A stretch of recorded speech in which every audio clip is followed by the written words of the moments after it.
दुनिया के सबसे बड़े मुस्लिम मुल्क इंडोनेशिया से उठी आवाज, गाजा की नाकेबंदी तोड़ने और इजरायल के खिलाफ मोर्चा खोलने का ऐलान, कूटनीतिक जंग की खुली मांग। अगली खबर में आपको बताएंगे, मगरमच्छों से डरा इजरायल, नेतन्याहू की सेना 262 मगरमच्छों की कर दी हत्या, बस्ती के लिए खतरा या फिर कोई और खेल। इसी के साथ आपको बताएंगे, भारत पर गरम, चीन पर नरम, ट्रंप ने फिर टाल दिया चीन पर एक्स्ट्रा टैरिफ, जिनपिंग को बताया अच्छा दोस्त। और साथ में आपको बताएंगे, मुनीर के यूएस दौरे के बीच अमेरिका ने पाकिस्तान को दिया बड़ा तोहफा, बलूच लिबरेशन आर्मी को घोषित किया आतंकवादी। तो बिना समय गवाए बात करते हैं खबरों की। दोस्तों, इंडोनेशिया के कई मशहूर इन्फ्लुएंसर, कलाकार, लेखक और बुद्धिजीवी ने एक साथ मिलकर गाजा पर से इजरायल का घेराबंदी खत्म करने और मदद पहुंचाने के लिए कूटनीतिक दबाव डालने की अपील की है। उनका कहना है कि गाजा में इस समय हालात बहुत खराब है, लोग भूखमरी का सामना कर रहे हैं और ये सब लगभग 2 साल से चल रही इजरायली नरसंहार की वजह से हो रहा है।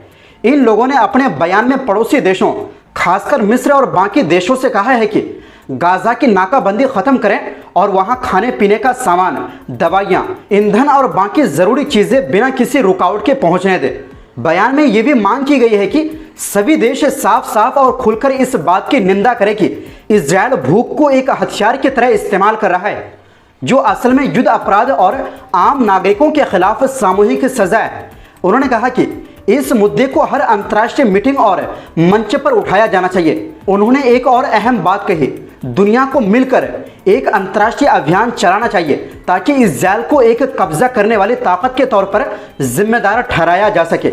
इसके लिए संयुक्त राष्ट्र, अंतर्राष्ट्रीय समुद्री संगठन और बाकी कानूनी व कूटनीतिक संस्थाओं का इस्तेमाल किया जाए। बयान में इंडोनेशियाई सरकार से यह भी अपील की गई कि वो सीधे अमेरिका और उन सभी देशों पर दबाव डाले जो इजरायल को हथियार दे रहे हैं, ताकि उनका सैन्य समर्थन तुरंत रोका जा सके। इसके अलावा इंडोनेशिया के विदेश मंत्रालय से कहा गया कि वो अपने बयानों को और सख्त करे और हर अंतर्राष्ट्रीय मंच पर खुलकर नरसंहार रोकने और बिना शर्त फायरबंदी की मांग करे। साथ ही इन्फ्लुएंसर और कलाकारों के इस समूह ने इंडोनेशियाई सरकार से ये भी कहा कि वो ला है ग्रुप में शामिल हो, जो इजरायल को सजा दिलाने के लिए बनाया गया है, और साफ साफ बताया कि वो युद्ध अपराध और इंसानियत के खिलाफ अपराध करने वालों को सजा दिलाने के लिए प्रतिबद्ध है। आखिर में उन्होंने ओआईसी यानी इस्लामी सहयोग संगठन के सभी सदस्य देशों से अपील की कि वो एकजुट होकर इजरायल से सभी तरह के रिश्ते तोड़ दें, उसके दूतावास बंद करें, राजदूतों को निकालें, हर तरह का सामान्यकरण खत्म करें और इस अपार्थाइड सिस्टम यानी नस्ली भेदभाव वाली व्यवस्था को अलग थलग करें ताकि उसकी हिंसा और अपराध रुक सकें। वहीं दूसरी ओर दोस्तों, इजरायली सेना ने कब्जे वाले वेस्ट बैंक की गैर कानूनी बस्ती पेट जेल के पास एक फार्म में 262 मगरमच्छ मार डाले। मिडिल ईस्ट आई में गवाहों के हवाले से छपी एक खबर के मुताबिक सेना ने हत्या घाटी बनाई और मगरमच्छों को गोलियों से भून दिया। मीडिया रिपोर्ट्स के मुताबिक फार्म में करीब 800 मगरमच्छ थे। खबर के अनुसार सेना ने पहले झील का पानी निकाल दिया, फिर सैकड़ों मगरमच्छों को गोली मार दी और उनके शव ट्रकों में भर दिए। ये फार्म कभी एक लोकप्रिय पर्यटन स्थल था और मगरमच्छ की खाल का व्यापार भी करता था। 2000 के दशक में यहाँ लगभग 3000 मगरमच्छ लाए गए थे।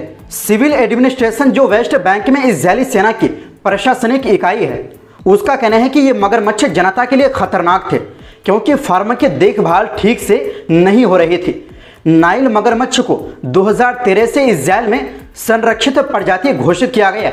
ये फार्म 1990 के दशक में बना था और 2000 से 2005 के दूसरे इंतिफादा के दौरान पर्यटकों के लिए बंद किया गया था। पिछले हफ्ते जब सैनिक मगरमच्छ मारने पहुंचे तो उन्हें वहां पहले से मरे हुए मगरमच्छ भी मिले। सिविल एडमिनिस्ट्रेशन के अनुसार विशेषज्ञों ने कहा कि मगरमच्छ खराब हालात में रह रहे थे, खाना कम मिलने की वजह से वो एक दूसरे पर हमला कर रहे थे और खाने लगे थे। मिडिल ईस्ट आई के मुताबिक फार्म के मालिक बीटन ने इलाके को सुरक्षित बनाने से इनकार कर दिया था, जिसे सुरक्षा अधिकारियों ने पास की बस्ती के लिए गंभीर खतरा बताया। जानकारी के मुताबिक 2013 में नाइल मगरमच्छ को संरक्षित प्रजाति घोषित होने से पहले बीटन उन्हें पैसों के लिए मारता था। कानून बदलने के बाद सैकड़ों मगरमच्छ उसके पास रह गए। अधिकारियों का दावा है कि जब ब्रिटेन को उनसे पैसा कमाने का तरीका नहीं मिला तो उसने उनकी देखभाल बंद कर दी।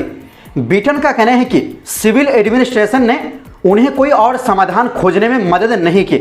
उन्होंने मगरमच्छों को मोरक्को के एक टूरिस्ट पार्क में भेजने का समझौता किया था, लेकिन युद्ध के कारण ये रुक गया। हाल ही में एक और देश के साथ बातचीत हो रही थी, लेकिन समझौता होने से पहले ही सिविल एडमिनिस्ट्रेशन फार्म में घुस आया और मगरमच्छों को मार दिया। वहीं दूसरी ओर दोस्तों, एक तरफ जहां अमेरिका के ट्रंप प्रशासन भारत पर टैरिफ लगा रहा है, जबकि ट्रंप के लिए भारत में कुछ लोगों ने पूजा भी किया था कि वो राष्ट्रपति बने। और नमस्ते ट्रंप में पीएम मोदी ने काफ़ी पैसा खर्च किया था ताकि मोदी और ट्रंप के बीच दोस्ती मजबूत हो सके, जबकि ट्रंप दूसरी तरफ चीन पर नरमी दिखा रहा है। दोस्तों, अमेरिकी राष्ट्रपति डोनाल्ड ट्रंप ने चीन पर एक्स्ट्रा टैरिफ लगाने के फैसले को एक बार फिर 90 दिनों के लिए टाल दिया है। सोमवार को ट्रंप ने सोशल मीडिया पर पोस्ट कर बताया कि उन्होंने यूएस से चीन टैरिफ डेडलाइन 9 नवंबर तक बढ़ाने के एग्जीक्यूटिव ऑर्डर पर साइन किया। इससे पहले अमेरिका और चीन के बीच 11 मई को जिनेवा में ट्रेड डील हुई थी। इसमें टैरिफ बढ़ाने के फैसले को 90 दिन के लिए टालने की सहमति बनी थी। अमेरिका ने चीन पर फिलहाल 30% टैरिफ लगा रखा है। दोस्तों, अमेरिका और चीन के बीच लंबा टैरिफ वार चला। ट्रंप ने चीन पर 245% तक टैरिफ लगाने की धमकी दी थी। चीन ने जवाब में 125% टैरिफ लगाने की बात कही। हालांकि जेनेवा ट्रेड डील के बाद ये लागू नहीं हुआ। डेडलाइन बढ़ाने से कुछ घंटे पहले सोमवार को एक प्रेस कॉन्फ्रेंस में ट्रंप से चीन पर टैरिफ बढ़ाने पर सवाल पूछा गया था। उन्होंने कहा, देखते हैं क्या होता है। वो काफ़ी अच्छे से काम कर रहे हैं। मेरा और राष्ट्रपति जिनपिंग का रिश्ता काफ़ी अच्छा है। अब सवाल ये कि क्या आप इसे मोदी सरकार की विदेश नीति की नाकामी मानते हैं या फिर कुछ और दोस्तों, सबसे अहम बात यह है कि ये ऐसे समय में हुआ है जब भारत में कुछ कट्टरपंथी लोग दंगा फसाद फैलाना चाहते हैं। जैसे कि बीते दिनों फतेहपुर में जो हुआ, पुलिस भी मुख्य दर्शक बनकर देखते रहे और दंगाइयों ने मकबरे में तोड़फोड़ की। इसी को लेकर बहुत सारे लोग सवाल कर रहे हैं कि अगर इसकी जगह संभल जैसा अगर मुसलमानों के भीड़ होता तो क्या पुलिस का रवैया यही होता। इसको लेकर अब बहुत सारे सवाल खड़े हो रहे हैं। वहीं दूसरी ओर दोस्तों, अमेरिका ने बलूच लिबरेशन आर्मी BLA और उसके सहयोगी संगठन मजीद ब्रिगेड को विदेशी आतंकी संगठन FTO घोषित किया है। अमेरिकी विदेश मंत्री मार्को रूबियो ने सोमवार देर रात इसकी जानकारी दी। मार्को रूबियो ने बयान में लिखा, BLA ने 2024 में कराची एयरपोर्ट के पास और ग्वादर पोर्ट अथॉरिटी कॉम्प्लेक्स में आत्मघाती हमलों की जिम्मेदारी ली थी। मार्च 2025 में जाफर एक्सप्रेस ट्रेन को हाईजैक करने की भी जिम्मेदारी ली थी, जिसमें 31 नागरिक और सुरक्षाकर्मी मारे गए थे। 300 से अधिक यात्रियों को बंधक बनाया था। रूबियो ने कहा, आज अमेरिकी विदेश विभाग की अगुवाई ट्रंप प्रशासन की आतंकवाद से लड़ने की प्रतिबद्धता को दर्शाती है। आतंकवादी संगठन घोषित करना आतंकवाद के खिलाफ हमारी लड़ाई में अहम भूमिका निभाता है। ये आतंकवादी गतिविधियों के लिए मिलने वाले समर्थन को रोकने का एक प्रभावी तरीका है। अमेरिका की ओर से यह ऐलान ऐसे समय में हुआ है मुनीर एक बार फिर से अमेरिका पहुंचे हैं। मुनीर की यह 1.5 महीने में दूसरी अमेरिका यात्रा है। दोस्तों, बलूच लिबरेशन आर्मी BLA एक संगठन है जो पाकिस्तान के बलूचिस्तान प्रांत की स्वतंत्रता के लिए लड़ रहा है। इसकी स्थापना 2000 के दशक की शुरुआत में हुई और इससे पहले भी कई देशों द्वारा आतंकी संगठन घोषित किया गया है। तो दोस्तों, फिलहाल के लिए इस रिपोर्ट में बस इतना ही। ऐसी ही दुनिया भर की खबरें देखने के लिए चैनल को सब्सक्राइब जरूर करें। बहुत बहुत शुक्रिया। खुदा हाफिज।